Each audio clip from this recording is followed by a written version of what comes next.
Welcome to the Advance Your Art podcast, where we talk about the journey from artist to entrepreneur and everything in between.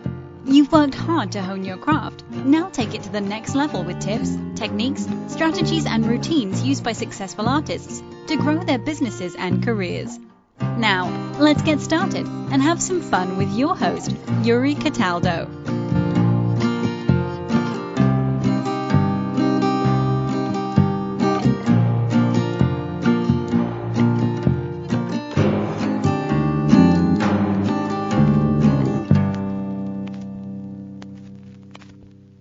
Hi, Catherine. Welcome to the podcast. How are you doing today?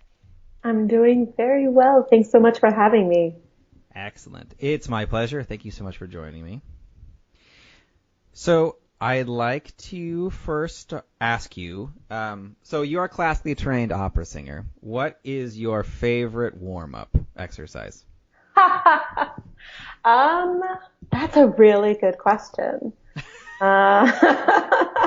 I know the ones that I hate the most.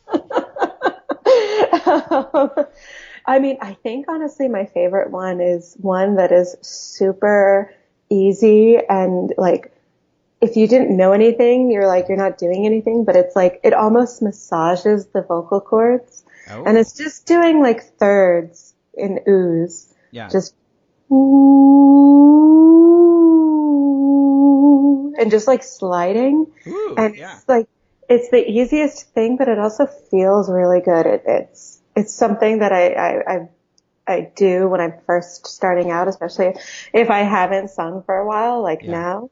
And I'm like, oh, God, that feels good. And then I get into the harder vocal warm-ups and I'm like, oh my God, I'm so out of shape. What am I doing? I can't sing anymore. But that first one where I'm just doing sliding thirds, it feels so damn good. Oh, great.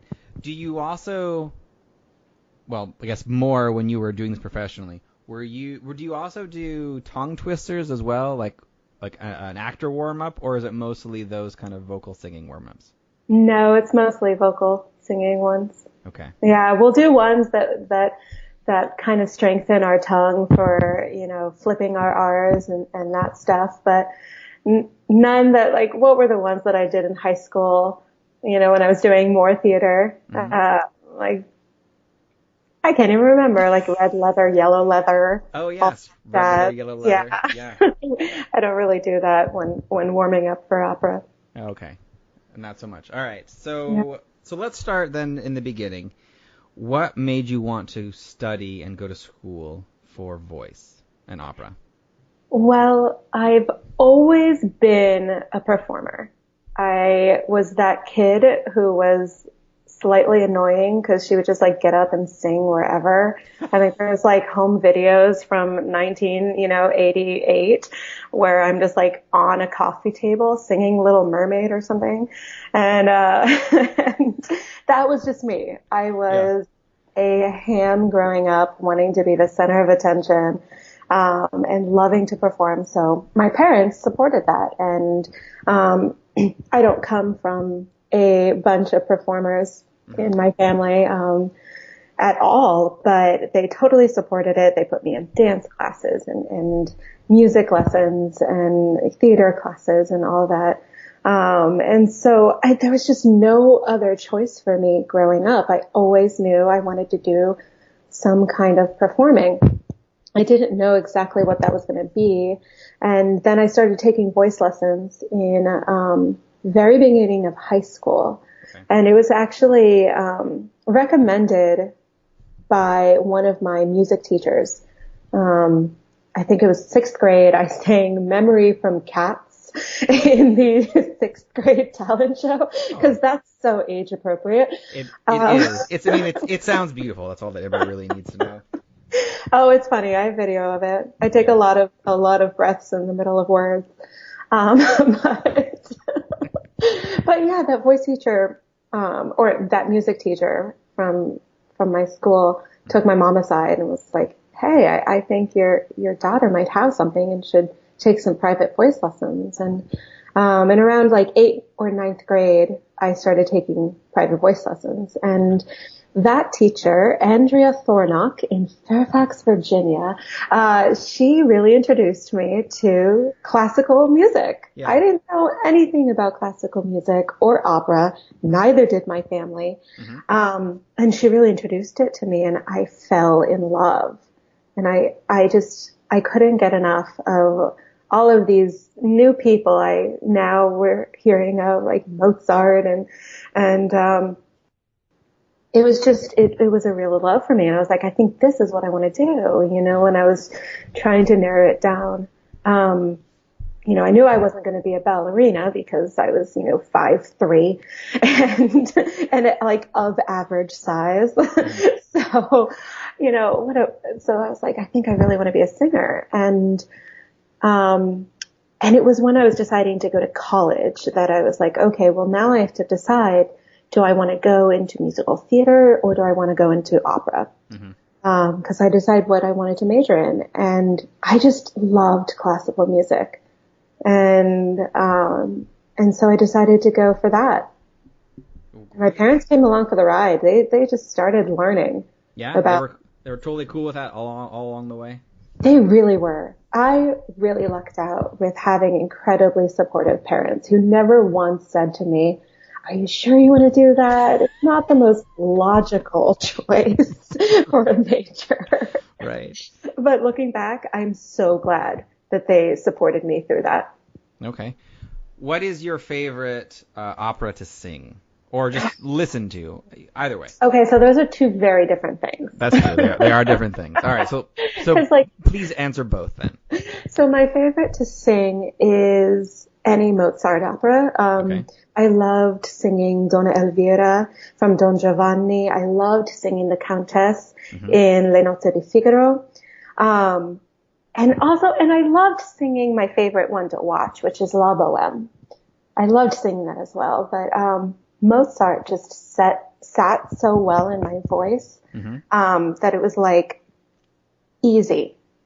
It wasn't easy, of course, but like it just felt more natural. So I just loved singing it, and his music is just like, it just builds on each other. It's just so perfect.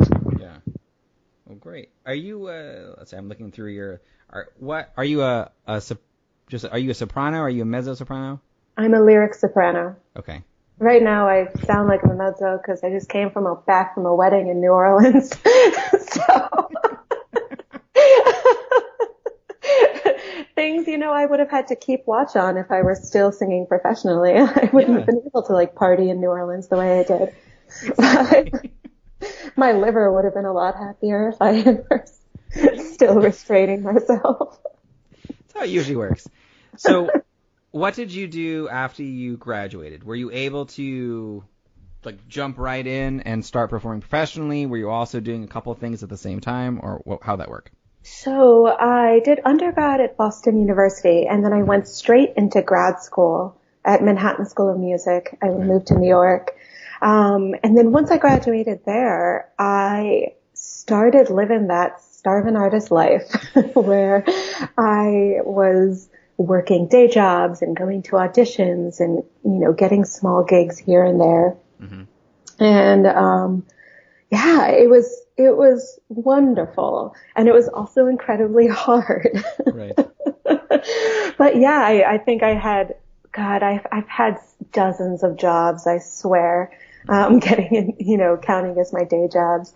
But yeah, I was auditioning for a lot of young artist programs. In the opera world, a lot of the bigger houses will have, kind of like apprenticeship programs for younger opera singers. And a lot of them do that to fill their chorus up with really great singers as well. Yeah. And cause they don't have to pay that much. And they'll do educational, components as well. So you'll have smaller roles in the main stage and sing the chorus, and then a lot of them have educational stuff. And so I was auditioning for a lot of those. I was getting smaller gigs, with teeny tiny houses, in New York and, Philadelphia and DC, and got to sing some cool roles. Yeah. What has been your favorite place to sing at, or favorite opera house to sing at? That's good. I think Bronx Opera will always hold a really special place in my heart.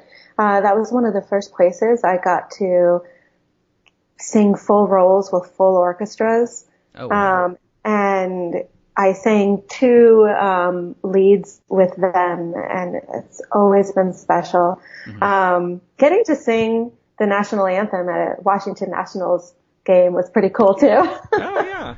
That was a lot of fun. And I got to sing at the vice president's residence. Joe Biden, vice president. Might I add. Right, just a clarification. Yes, Joe To Biden. clarify, definitely Joe. Sure. Yeah, so I got to sing at the vice president's residence, which was really neat. Yeah, that's great. All right, so I'm looking at your timeline, and then it seems like 2014 something happened and something switched. So what made you want to, I guess, give up or stop being a professional singer and then transition to what you're doing now? Guess how old I was at that time? 30. 30? Okay. Yeah. Isn't that always the age where it happens? That was the age for me too. Yeah. Yeah. So yeah, it was actually just as I was about to turn 30, Okay. that I kind of allowed myself to admit I wasn't happy anymore. And, it kind of crept up on me, and I denied it for a really, really long time. Yeah. Because this was my dream, and more than that, it was my identity. Who am I if I am not an opera singer? Yeah. So I really pushed down those feelings, and cause, also in my mind, I'm like, well, this is how it's supposed to be. I'm supposed to sacrifice everything for this one dream. And then I realized that, oh my God, I am sacrificing everything in my life for this potential future life, this life that may be. But oh my God, this is my life right now. I'm living it. Right. And I realized that actually I don't think I even wanted the end result. I was looking at the people who made it. I have a friend who sings at all of the top houses. She sings at the Met. She sings at La Scala. And she's away from her kids for weeks and weeks on end. She doesn't see them as much as I would like to. Yeah. And, financially, she's doing well. She's like one of the top. But she couldn't even afford to buy a place in New York. So I was like, damn, what am I sacrificing everything in my life for if I don't even want the end result? And I could never really also figure out how to make it work financially while doing it. It's such an expensive thing to pursue. You're paying for voice lessons, for coachings, for travel to and from auditions and gigs and performances, and you're even paying to freaking audition. It is like the most frustrating thing ever. You mail off these checks, or I guess now they probably do it electronically, but probably. In my day, mail off these checks of $30 to just have them look at your resume, and it didn't even mean you were going to get an audition at all the places. Wow. Yeah, that adds up. Yeah, I didn't know that part. I didn't know that they charge the singers. That's terrible, by the way. They should not be doing that. And it's all of the young artists. Yeah, exactly. I get it, opera struggling, but that's not the type of people that you should be taking money from. Exactly. And some of the companies are great and they don't charge, and some of the companies are, okay, and they they'll give you your money back if you don't get an audition. But there's so many that will just take that. And if you're auditioning at like 30 places,